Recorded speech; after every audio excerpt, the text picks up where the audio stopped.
With permission, Mr. Speaker, I would like to make a statement about the government's illegal migration bill. 2 months ago, the Prime Minister made a promise to the British people. He said that anyone entering this country illegally will be detained and swiftly removed. No half measures. The illegal migration bill will fulfil that promise. It will allow us to stop the boats that are bringing tens of thousands to our shores in flagrant breach of both our laws and the will of the British people. Now, the United Kingdom must always support the world's most vulnerable. Since 2015, we've given sanctuary to nearly 500,000 people. These include 150,000 people from Hong Kong, 160,000 people from Ukraine, 25,000 Afghans fleeing the Taliban. Indeed, my own parents, Mr. Speaker, decades ago found security and opportunity in this country, something for which my family is eternally grateful.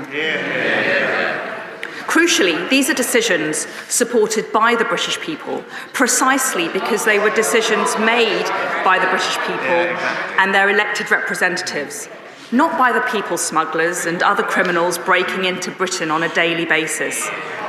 For a government not to respond to waves of illegal migrants breaching our borders would be to betray the will of the people we were elected to serve.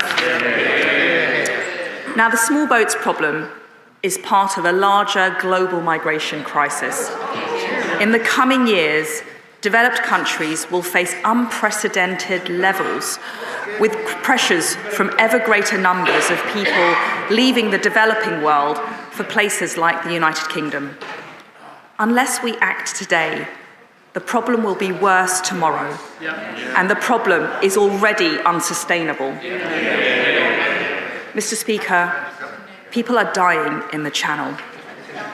The volume of illegal arrivals has overwhelmed our asylum system.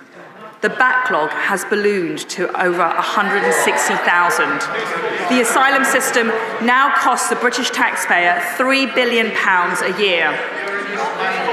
Since 2018, some 85,000 people illegally entered the United Kingdom by small boat, 45,000 of them in 2022 alone.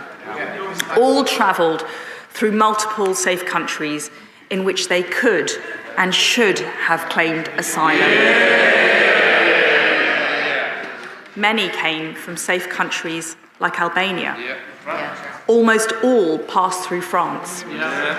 The vast majority, 74% in 2021, were adult males under the age of 40, rich enough to pay criminal gangs thousands of pounds for passage. Upon arrival, most are accommodated in hotels across the country, costing the British taxpayer around £6 million a day.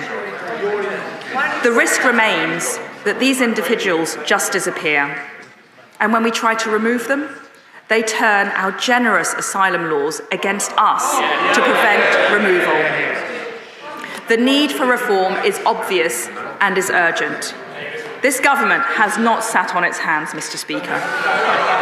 Since this Prime Minister took office, recognising the necessity of joint solutions with France, we've signed a new deal providing more technology and embedding British officers with French patrols. And I hope Friday's Anglo-French summit will further deepen that cooperation.